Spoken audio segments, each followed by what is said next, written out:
Well, having this YouTube channel has allowed me the opportunity to share my experiences as a business owner with the rest of the world. People, they don't know what it's like sometimes to do what I do. And if they watch my videos from the first to the last, they get a really good idea of what it's like to run the store.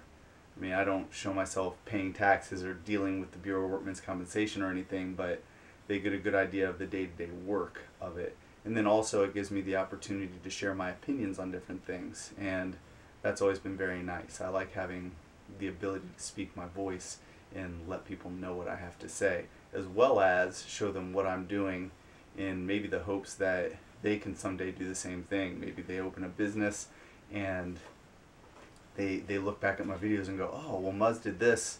Maybe I could try that as well, or maybe even improve upon it and do it better than I did it. So that's, I think, really what one of the best things that having this channel has done for me.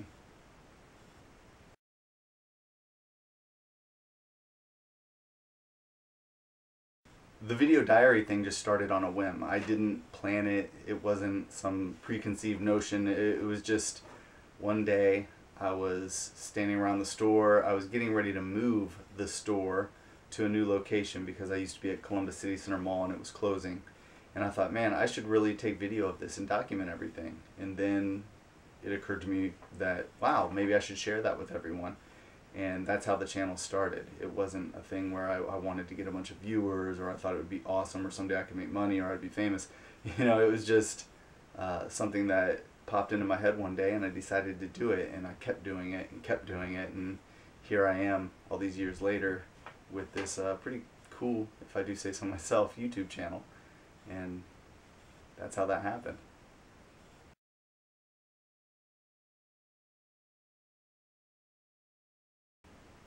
Well, I've even gone out on a few of my videos and asked, hey, what do you want to see? Or I've asked people, you know, ask me questions and I will answer them in an answers video. That's pretty cool. I get stuff from people all the time though. I'll open up my inbox and every day I probably have 15 to 30 messages from people. And I don't even have a huge channel. I don't know how these guys with 200,000 subscribers could even manage. I'm about to hit 13,000 and I get all these messages, and a lot of them are links. People send me a link, hey, you should do a video about this. Hey, look, Jack Thompson is talking about this. Glenn Beck, Hillary Clinton, whoever, you know, the anti-video game person speaking is, and that's always been a good source of information for me. So I'm constantly having things thrown at me by people who want to see videos, but for the most part, I'd say, you know, when people say, hey, show off your t-shirts next time in a video. So when I do an update video, I show off my t-shirts. Or if they say, hey, could you focus closer on the accessories? When I do a tour video, I'll focus closer on the accessories. So viewer input is actually something that guides most of my videos.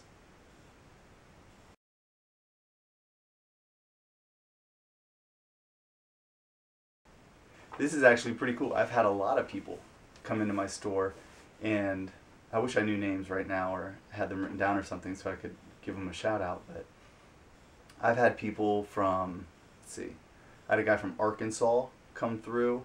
I've had lots of people from Indiana and Kentucky and West Virginia come through, and that's just out-of-state stuff. I've had lots of people in the Ohio area, Cleveland, Cincinnati, who drive down, Marysville, just lots of different places who come in and they go, oh, hey, I saw your channel on YouTube, and that's really awesome. I always get this pump for it. I mean, it feels great, and it gives me business. I think if I ever had any intention of my YouTube channel doing anything for me, it was to let people know I exist. So to see that it works is pretty cool, and to know that I've made a few sales because I stand here in front of the camera and say things is pretty awesome. So yeah, I've had it quite a few times and it always feels great.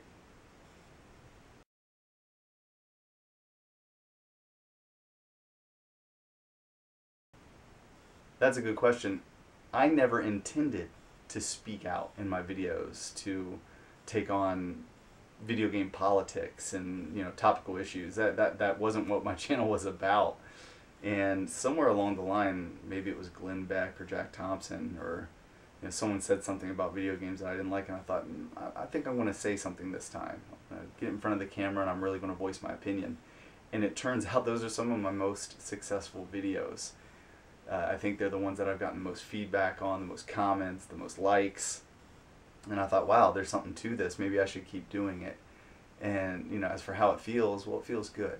I like to get my voice out there, to be heard, because so many of us want to say things that, you know, that never go out there, that, you know, a stranger is never going to hear. Maybe you say it in front of your friends or your family, but when you do a video and you put it on YouTube and you get, you know, 10,000 views, that means, you know, 10,000 people have watched this video and they have an opinion, and they might share your thoughts with a friend as well, which is pretty cool. I mean, that kind of speaking is exponential, and we hope that when our voice goes out there, that it influences people and it changes people and it changes opinions. So that's a great feeling, and I really like that, and I'm glad I started doing it.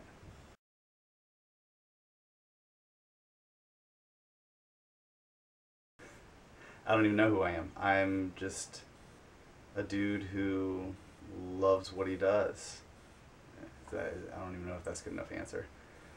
Many years ago, I sat around with some friends playing video games. We were playing Need for Speed High Stakes and Heart of Darkness that day on the PlayStation.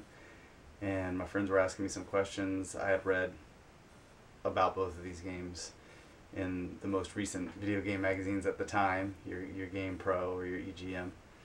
And someone said, "Man, you should start a video game store." I said, "Hey, there's a flea market. We should go to the flea market and do this, and it'd be really cool. We have an excuse to play video games all weekend." And somehow it just became me going to the flea market, setting up a shop, and it growing and becoming lucrative, and then becoming a full-time business. And, you know, I'm the same as anyone else. I'm just a guy, you know, with a little bit of ambition who wanted to do something, and then I became a guy who wanted to share that with everyone, and that's who I am. I'm like you or anyone else with a camera.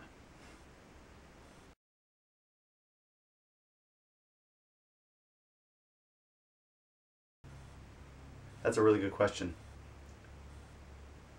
I want my business to be portrayed in the same manner I want myself to be portrayed, and that's in a positive light. I do have to be professional if I'm going to be talking about my business.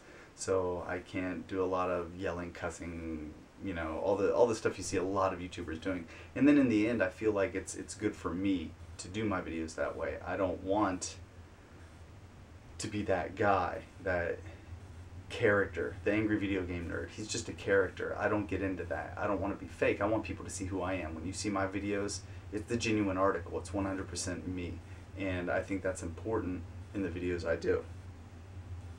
The idea of getting in front of the camera and saying, you know, F this, F that, or yelling or shouting doesn't suit me. It doesn't fit with me.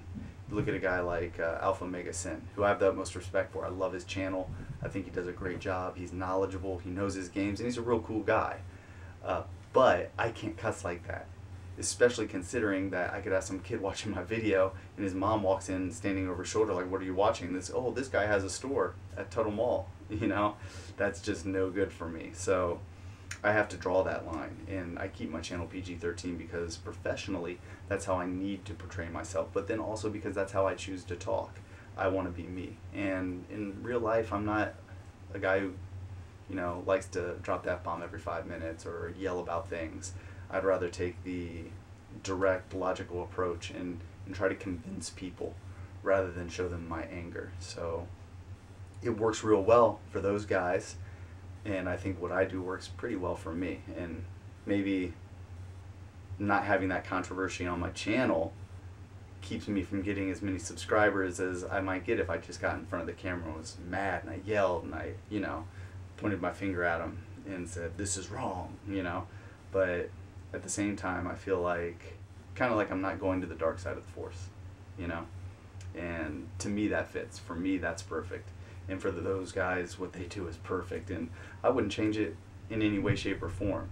I respect their channels. I like their channels. But the way I portray myself is, it's got to suit me, and that's how I do it.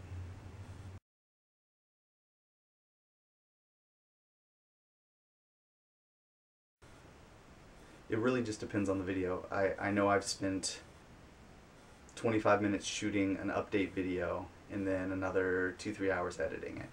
So, you know, you may be in a 3-hour process for a quick video, and then you look at like some of my parody videos, or we did a Rebecca Black Friday video that, geez, we put 3 hours of filming into after work one night, and then I had a week in editing, trying to get it perfect, and having the music done for it, because we actually had a piano done specifically for my video.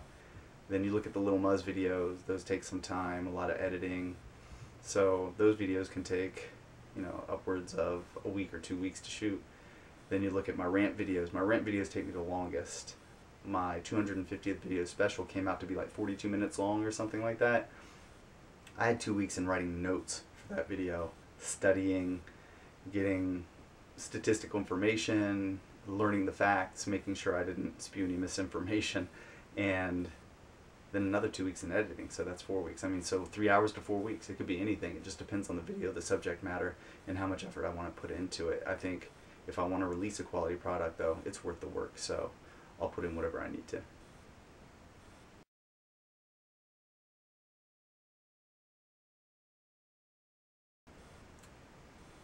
Most of my videos are shot at work, in the store, either before business hours or after business hours. I open at 10, so I'll come in at 8, I'll shoot video, I'll break everything down, then I'll open up for business. Or, most commonly, I'll wait until I close the doors at the end of the night and then I'll shoot.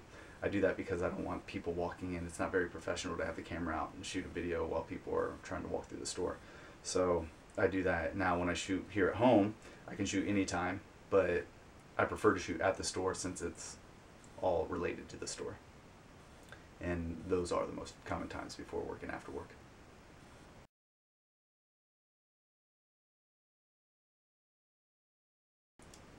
That is not an easy question to answer for me. I don't go out and shoot things. I don't catch awesome things on film or anything. My videos are a gradual progression. So for me, the best thing I've documented on video is the compilation of my videos, the beginning video, the first tour I did of my store versus my most recent tour, 200 and some videos later, where I show you all the new stuff and everything I'm carrying. If you go back and you look at that video, in the new video, it's a whole different store. It's a different design. There's new inventory. There's different types of inventory.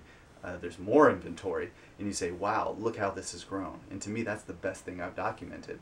This progression of things, this growth of my business, because I'm very proud of it and it makes me very happy. Some of the other things I'm very proud of are my rant videos. I think documenting my feelings on those and getting my word out and the positive reaction I've gotten from so many gamers has really made that worthwhile, and probably some of my best moments on film. So, I mean, just all of my videos as a set, I don't think they stand alone as much as they go together and form this great story of what I've done, over the past however many years it's been. And I think I'm really proud of that. So that's the best thing I've documented on video.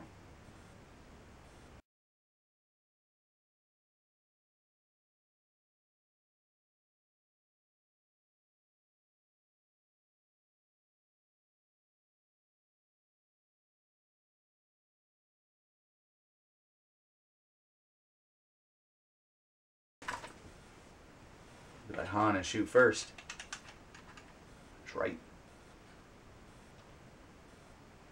Han was kind of a sleazy guy, wasn't he? He was a gangster. Smuggling, shooting people in bars. Wow, never thought of it like that. The scumbag. Still love the guy. I'm Batman. Blah. Yes. That's right, ladies. Oh no, wait, that's not right. Oh, it's Boba Fett. Oh, he's trying to get away from someone. Who is it? Oh my god, it's a Star Destroyer. Blah. Okay, for the record, I don't play casual games disguised as hardcore games. So you're going to ask, why do you have that? Because that's a really cool setup, isn't it? Look at, isn't that cool? It's just a cool box. You know what? Leave me alone. Everyone has their weaknesses.